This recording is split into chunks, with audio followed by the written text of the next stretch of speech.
Welcome to the Global Gaming Business Podcast, the industry's first and longest running podcast, now in our 17th year.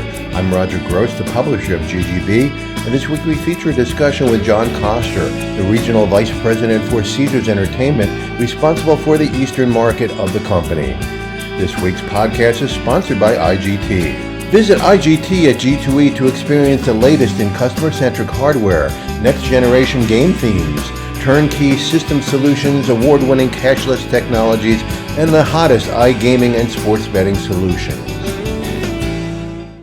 Welcome to the Global Gaming Business Podcast. My guest today is John Koster, the Regional President for Caesars Entertainment for the East Coast. John, it's great to see you. We did this last year and it was really nice to meet you, but we were kind of talking of ideas and things that you had planned, but it's a little different this year. Roger, great to be speaking to you again. Coming, 14 months later? Yeah. Because I think I had the opportunity to talk to you just after I got here in June of last year. So here we are, and of course a lot of talk at that point from us and yours truly, but now the rubber is definitely hitting the road. For sure. We have seen a lot of progress. We just opened up Bobby's Burgers the other day over at Harrah's. That was a very nice event. It was a pleasure meeting him, and who knows, there might be future opportunities with him. We have Amalfi at Caesars Palace in Las Vegas, so wonderful man, and who knows where that all's going to end up. Hell's Kitchen, I just got off a call with Norman Abdullah. He's their CEO for Gordon Ramsay North America, a wonderful man. By the way, he'll be out here in September as we open up to the general public on September 21st. Okay, great. 235 seats by level, and I just got, as a matter of fact, you're going to get a good glimpse at it shortly. Okay, great. I don't even need to brag about it, but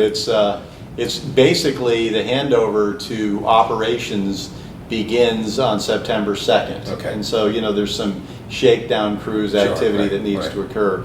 And after Hell's Kitchen opens up on September 21st, about a month later, it'll probably be October 20th, we'll be opening up the 185-seat Nobu restaurant. And that is coming along beautifully. And I must say, I've dined at Caesars Palace Nobu, and that was a wonderful experience a couple of times now. But Caesars Palace is not going to have the view that Caesars Atlantic City is going to have of the boardwalk and the Atlantic Ocean. It's just fabulous, and that outlet's going to be fantastic. We continue to, I think Chicken Guy is opening up today over at Harrah's. Okay. So another Jade, which is going to be our Asian restaurant at Harrah's, is going to be, I think, delayed to a little bit later in the year, but that'll, I think, round out Harrah's, very nicely. Right.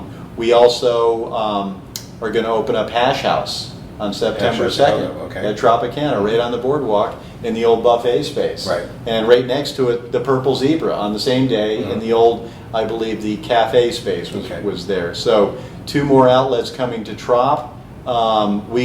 You know of Il Verde, a beautiful restaurant over at Tropicana with, in my opinion, potentially a less than optimal location. So our leadership agreed, and they definitely said, hey, let's talk about moving this to the Olan space. Okay. So it's going to be moved to the Olan space because of some supply chain issues and stuff like that. It's not going to open up until next year, but it will be a beautiful location. We're going to completely redo it. We'll have a brand new bar. It'll be divided up into about 4 different sections, including, if you will, the balcony or patio dining, a private area, as well as the main dining area and an antipasti area. So it'll be really good when we get all done there. That'll be over 250 seats, I think, by the time we get all done. Brand new bar located in between Okachi, the old Okachi space, which is now Osu, which we just opened up recently, and that's open to rave reviews. So a lot of things going on at Tropicana as well. The 2,150 room keys are getting close to completion, just a few more to go at Harrah's Waterfront Tower. And we just talked to our partner on the Nobu Hotel and Suites the other day, and we've made some little adjustments there, but that project's going to begin very shortly, so we'll have 83 keys and suites, rooms and suites in our Centurion Tower. Okay. So that'll round That'll off. be up on the top floors? On the top floors. Okay. And that'll round out Caesars, and quite frankly, I think we'll soon see that we don't have enough Nobu Hotel and Suites. Yeah. And that'll probably be a future project. For sure, sure. So you just ran through probably most of the $400 million that you pledged to invest in Caesars. Do you have some other tweaks and things like that you're planning? Yeah, so we haven't quite finalized the entertainment component. Okay, right. We're still working with Spiegelworld on that, but I just got an email from Gary Selesner, who works to help Sure. with all of our entertainment and higher end restaurant concepts, and used to be the regional Sure. president I know at Gary very Caesars. well. Wonderful man. He was just out here, by the way, Was he? Okay. with his wife, and it was great to see them again. But anyway, that deal should be signed very shortly, Okay. and once it does, it'll be all systems go, and then we will be hoping to get that project open by next July. Okay. And it looks like it'll be all systems go for that opening, and that'll be a unique show here in Atlantic City. We've got the Atomic Saloon, as you know. Right. We've also got let's see, Absinthe, Yep. and we've got Super Frico in Las Vegas with us. The original there was Absinthe, and that has just done tremendously as Right. the show in Las Vegas. This will be somewhat of a takeoff on that. Mm-hmm. Ross Mollison, who's our partner there, he will be coming up with a name and a concept, and it'll basically be in the old Warner Theater footprint, Sure. dating back to 1929 Right. here. Yeah, And absolutely. And those of us who've been here when that's went through a theater, a hot dog stand, and now the facade, Now, it's great to see it back to becoming a theater. And of course, we will preserve that facade, Sure. basically a historical point there. And but the Wild Wild West is going to take on a very different look, Mm-hmm. and it's also going, in addition to having 430 seats, 3 bars, it'll also have a restaurant. Okay. With Ross's unique concept for Italian. Sure. Okay. Sounds really interesting. So, when you look at the celebrity chef space, I mean, some like Borgata's pulling back from the celebrity space a little bit, but you seem to be kind of reinforcing it with Nobu and Gordon Ramsay and those kind of things. What's the strategy behind that? We have been very successful with all of our celebrity with our most recent celebrity Right, chef sure. arrangements, and Hell's Kitchen is on fire, to use a really bad pun, in Tahoe. Yeah. And the Rincon just opened up, Yeah. and it is just you can't get in. Yeah. And so you know how successful the one is on the Strip Sure. in front of Right. Caesar's Palace. So we think it's going to be the same thing here. We think there's and Chef Nobu. I mean, I was just coming up here in the elevator just now. And the gentleman was asking me about what was going on here, and he said, "I can't wait until you open up that Nobu restaurant." Yeah. I mean, Well, and he was that from is North fantastic. Jersey, Yep. and I think that the Nobu cachet is going to be very, very powerful. I think we have 2 restaurants in Sure. New York City. Sure. That I think, and then with us having the first hotel and suites here on the East Coast, I think that's going to be very powerful. Yeah. Added to Gordon Mm-hmm. and how well known he is in terms of the celebrity, and then you got Bobby, you got Right, Guy Fieri. I mean, we do have success Right. with the celebrity chefs, and you don't need to make people aware really of Sure. who they are. They Yeah. carry a lot of national branding all by themselves. And the guys you have seem to really be keeping their popularity up. I mean, in the past, you've seen people like Emerald. Right. They were successful for a while, but got Then sort of sliding. kind of petered Wolfgang out. Puck a little bit as Yep, well. But exactly. but the guys you have under your roof seem to be popular, but they're all still on TV too. That They're helps. still on TV. I mean, Gordon does, I think, Yeah. 5 TV Sure, shows right, a year yeah. or something like that. I mean, their brand cachet is there, and Yeah. it's not waning; it's waxing. Right. And we love his connection to Atlantic City too. That he started out here in Atlantic City. That helps. Absolutely. So, Nobu as well is also very popular. I know that people like Robert De Niro are part of that deal. Are they going to be here for the opening? Is that Funny you should mention that. One of the conversations that literally we just had yesterday with let's just say one of our partners, and then today with one of our partners was exactly that discussion. So we're in the process now of trying to organize that. And we're also, Gordon is going to be coming out here no matter what. Sure. We hope in the very near future. His schedule, which is a very complicated schedule, is going to get finalized very shortly. And I think he's going to do, if you will, his Caesars tour. Okay. You know, where he goes to Rincon, he goes to Tahoe, which is, you know, where I came from. And we because of COVID, it interrupted his trip up there. And then he got into all the, you know, restrictions on leaving. And then he's back into his TV shows and all that. So finally, I think he's going to do Rincon, Tahoe, Caesars Palace, and Atlantic City. Okay. So we're looking at that. Stay tuned on that. That'll be announced shortly. So on the flip side, though, some people are a little upset that Nero is leaving. Yes. And that was here when I worked here 30 years ago, you know, 40 years ago. So what's going to go into that space? So I just want to say, you know, sometimes you've got to make tough decisions. And this one, in terms of, you know, what we had to talk about, this was probably the toughest one. Right. But, you know, you're spending, you know, 10 million here, 12 million there with brand new restaurants, you know, with what we're going to be spending on the show once we sign that agreement, on the rooms, on all the facilities, the more non-sexy stuff back of the house, but still, you know, there's another 28 million back of the house, another, you know, all we spent on the rooms, etc. And with brand new Hell's Kitchen, brand new Nobu, and Ross's Italian, you know, concept, we thought to ourselves, okay, we know we're going to get some nasty grams on this one. Right. And again, I've had a lot of customers ask me exactly that. Why are you doing this? We have been able to relocate most of the staff into the new outlets or some of the existing outlets. So that's the good news there.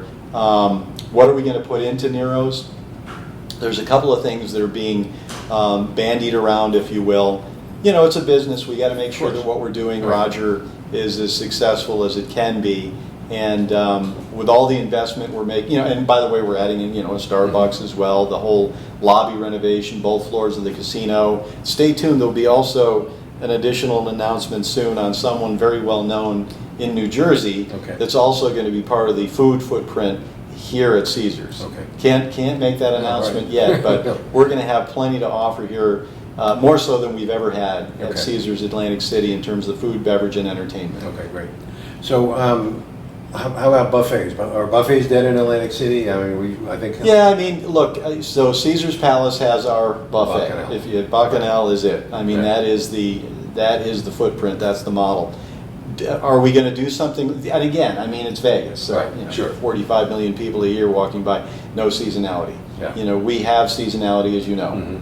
The summer's great. Weekends in the off season are normally great, but you know, you get a challenged, you know, winter and you know, weekdays in the off season. So we've had to, you know, right size the whole company really in terms of buffets, and you know, that is you know, a direction that the company is going to continue to follow. But having a variety of quick service, you know, medium and high end caliber outlets is, I think, matched to what our customer demographics are, I think is probably the better model. And then stay tuned on, again, what happens with the Nero space. Yeah, absolutely. So you just lost Jackie Grace at the Tropicana. Yes, She was a wonderful executive, but I understand she got a great offer, and that must have hurt a little bit. Well, it did. I mean, you know, it was tough. She was really doing a great job at Tropicana. You know, she had the difficult challenge of moving Tropicana's core systems and culture to El Dorado's for a brief period of time, and then to the new Caesars, which is basically a hybrid, you know, basically of almost all three, and then some, because we have a few companies that are all part of the mix now. She was doing a great job as orchestra leader over there, moving it all in the right direction. She got a lot of exposure here in Atlantic City. She did a lot of things in Atlantic City.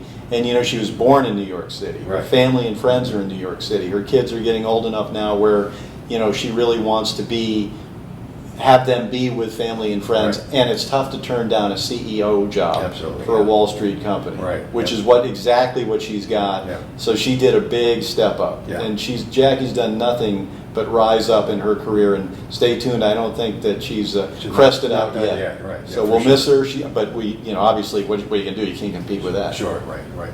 So you're interviewing for successors at this point? Yes, as a matter of fact, I've been doing a number of those interviews with my boss, and we're getting close. So stay tuned on that. Okay, great.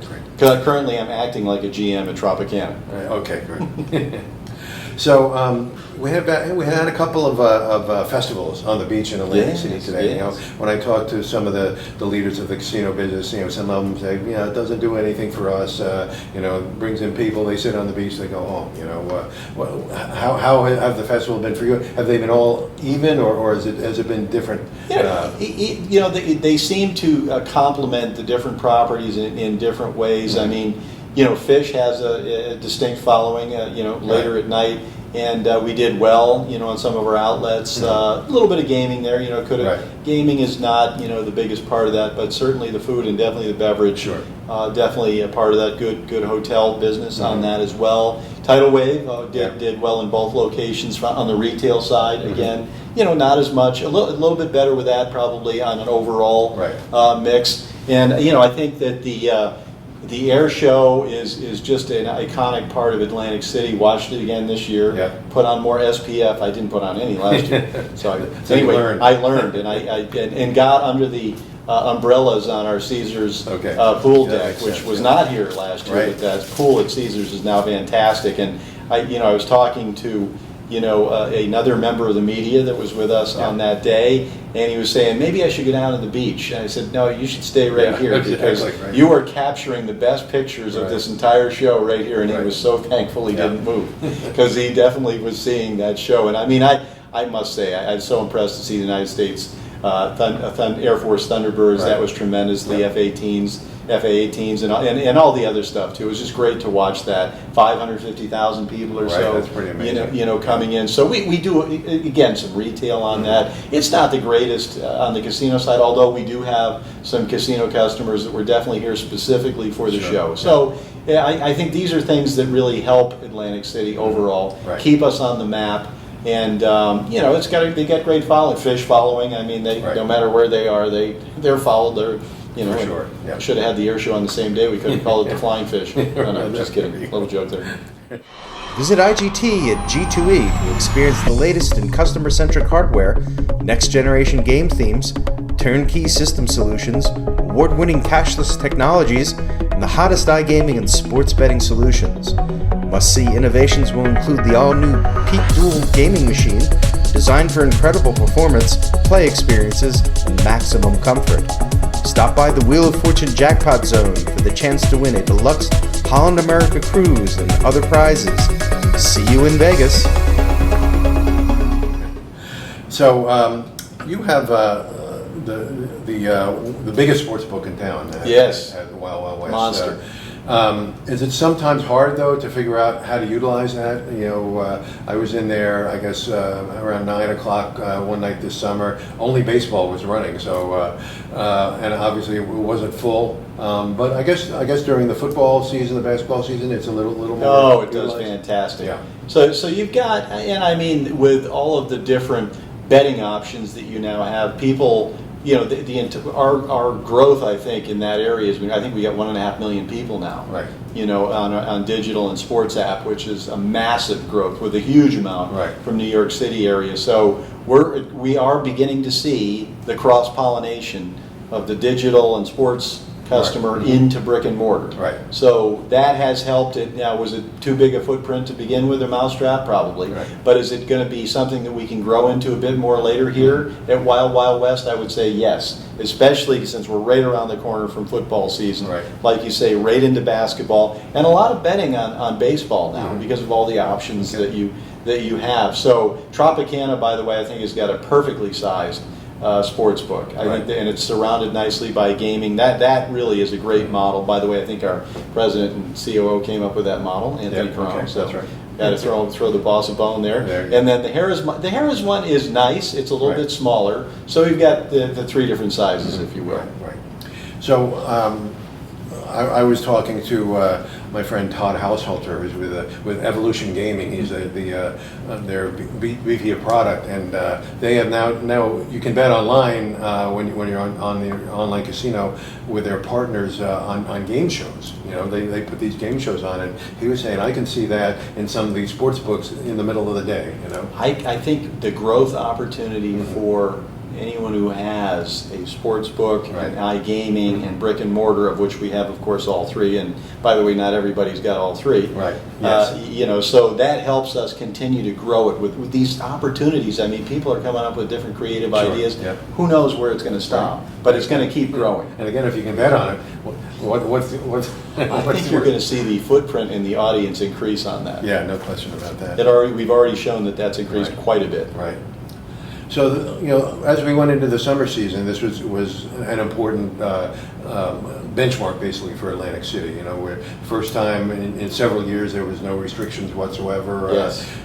So how has it been for Caesars this year? Well, last year when I got here, of course, we still had some Sure, of the right. restrictions, and we couldn't get enough staff. Mm-hmm. There were many reasons why we couldn't attract the staff. I mean, our industry couldn't attract the Right, staff. sure, yeah. So this year we got all prepared up for a big, buoyant summer season, and we were able to attract the staff. And the business volumes, and everybody will tell you this, haven't been quite what Right. we thought they would be. I mean, you've got inflationary factors at the moment, higher gas prices. Thank God they're coming down a bit. Right. But I mean, I think what's happened, and then last year you had some, let's just say, support mechanisms that helped people, come in that we'd never seen before. Sure, right. So unfortunately, this year we're kind of having to get through, this economic downturn. And but I must say, I'm taking a look at our group bookings, for example, going forward Right. into next year. They are definitely materially above this year, and we're seeing that in other parts of our company as well.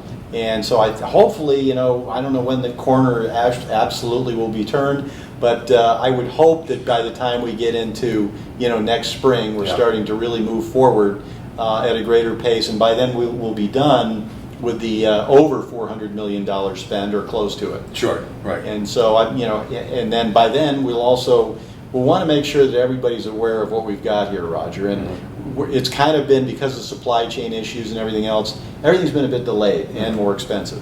But by the time we get to next summer, everything should be done and Right. open. And stay tuned. We want to make sure that people are aware of what we've got here, because we do need to really relaunch Caesars in Atlantic City. Sure, yeah. Not only Caesars, of course, Harrah's and Trop, Right. and what we've done here Right. and what we've got here. Right.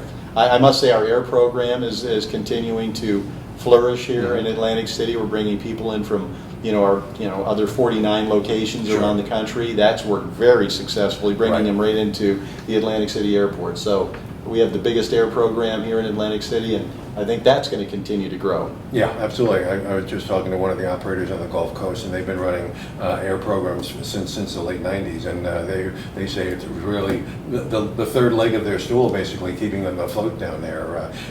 Do you think you can expand that at all? I mean, there's still a lot of areas that don't have the casino gambling, and of course with the Caesars Rewards program, I mean, you have your fingerprints all over the country. It makes it easier for us, with I can't remember if we're up to 60 million customers now in our database with 15 million active. Right. So that's a great database that we can draw on that nobody else can. We're in the most geographical locations. Mm-hmm. We have the biggest player database. We think it's the best Right. loyalty program in the business. And we're able to come in and we're able to fly the charter customer, from secondary and tertiary locations where we've got some of our customers right into Atlantic City. Sure. As well as going into some, more major metropolitan areas and bringing them in. And then, we're going to continue to develop. I mean, we're going to have Caesars in Virginia. That's going to give us more customers that we'll be able to attract and, Right. bring up in this direction. So, yeah, I think that program's going to continue to grow. 2 smaller jets, 1 bigger one. Who knows? We might have to add. Sure, there you go. So, early this summer, you went through a union negotiation with Local 54 and Yes. successfully completed it, and you gave all those workers a pretty hefty raise. Was that in appreciation of what they've done through this whole pandemic climate? Pandemic, and then, in the past, let's say there had been some, negotiating and understanding, by the Right. union when things were tougher here, and they went to bat for their folks, but we also wanted to go to bat for Sure. the team because they have had to go through a lot. Costs and prices have increased, et cetera, and we reached what I think was a very beneficial increase over the next 4 years for non-tipped and tipped. Right. And we worked closely with United 54 to get to that point.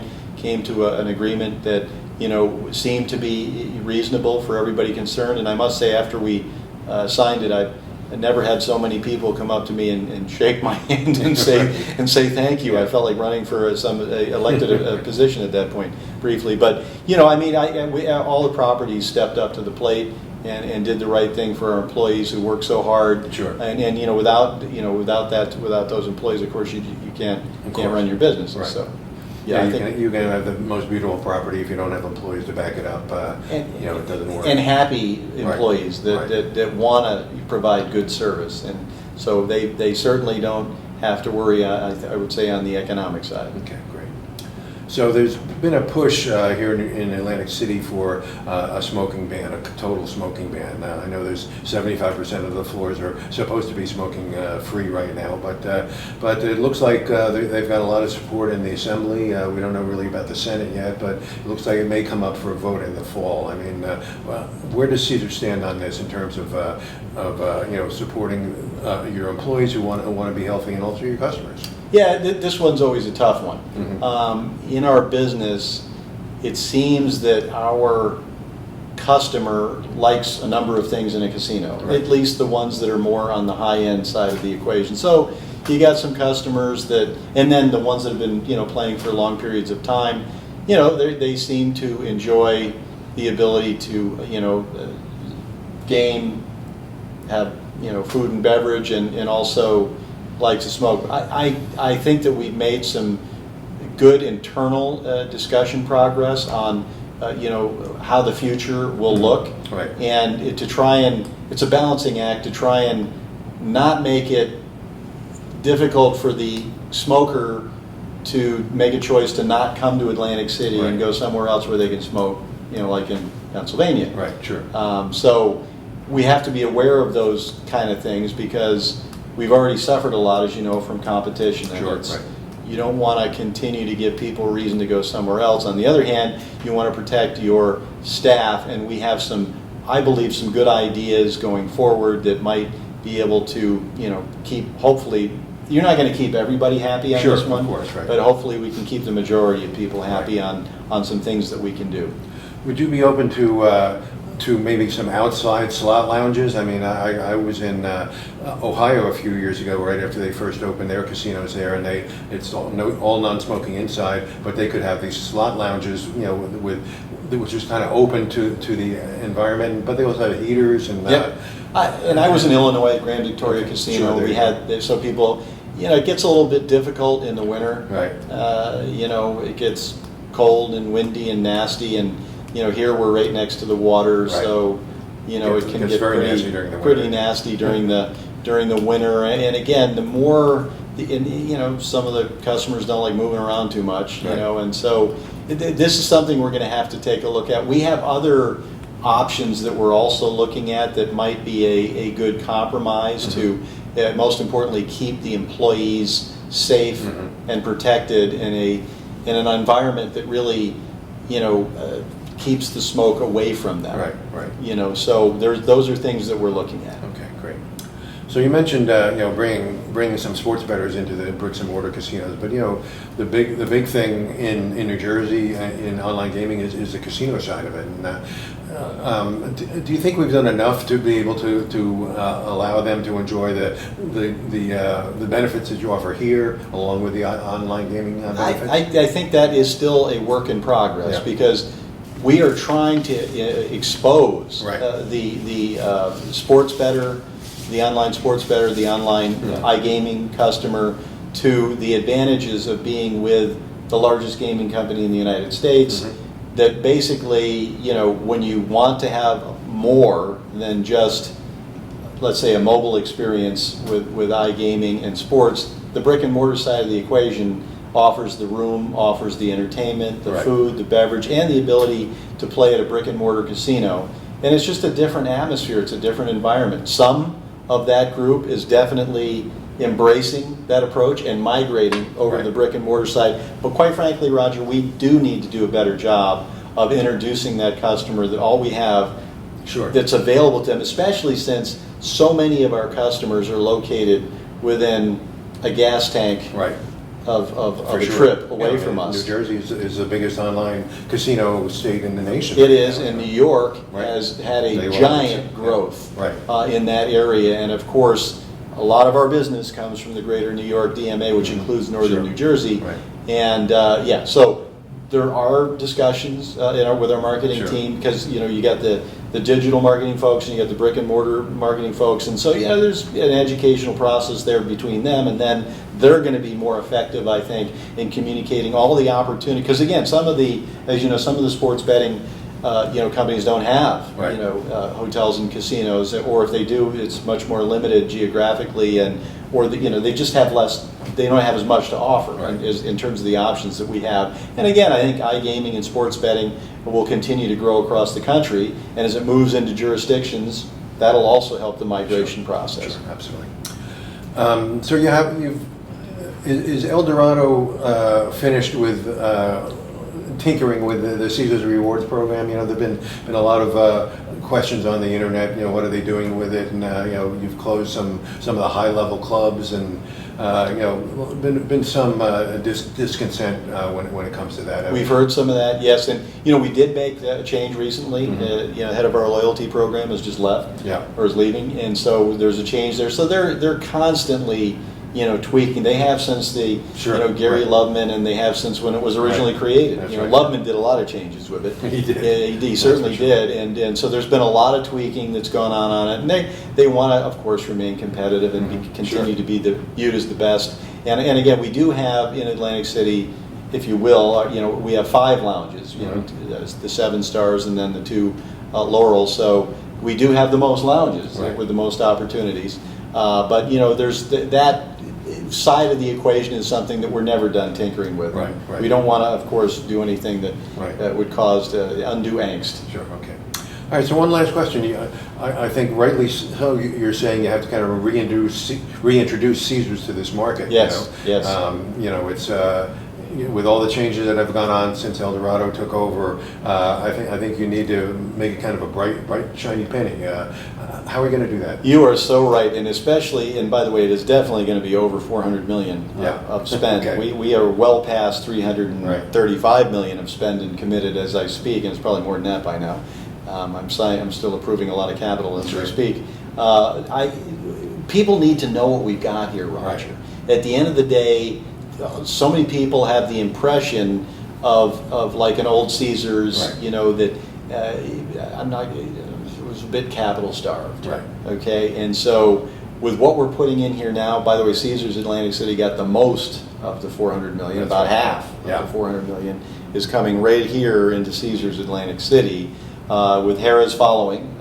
Because Harrah's has now some tremendous rooms. I mean, some of those rooms were dating back, looked to me like the 80s. They claimed it was the 90s, but they did not look good, and now they look fantastic. We just finished, we have 18 rooms left to go in the 960 key waterfront tower, and those are the best rooms. We will have, by the time we're all done, right now actually, we have over 2,050 rooms and suites done, and only Nobu is not yet done, and those are the newest, best rooms and suites in Atlantic City, but not everybody knows that. Not everybody's going to know about Hell's Kitchen. Not everybody's going to know about Nobu, or the Nobu Hotel and Suites, or the 16 new food and beverage outlets, or Spiegel World. So we have got to make people aware of our celebrity chefs and these new outlets, and all the other outlets, and the entertainment, and the rooms that we have, and the largest, our 100,000 square feet of at the Waterfront Conference Center in terms of meeting space, biggest, I think, second biggest on the East Coast. So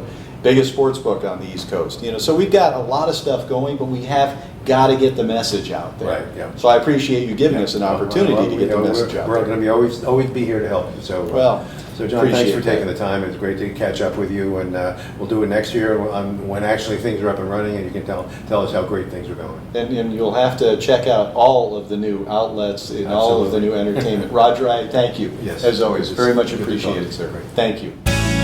Hope you enjoyed this week's podcast sponsored by IGT. Visit IGT at G2E to experience the latest in customer-centric hardware, next-generation game themes, turnkey system solutions, award-winning cashless technologies, and the hottest iGaming and sports betting solutions. To learn more about Caesars and the Atlantic City market, visit ggbmagazine.com. Subscribe to GGB News to get all the news of the gaming industry delivered to your desktop every Monday morning. Sign up at ggbnews.com and use the coupon code GGB180 for a free subscription. Don't miss a single episode of the podcast. Subscribe on Amazon, Apple Podcasts, or Spotify today. So we'll see you next time on the GGB Podcast.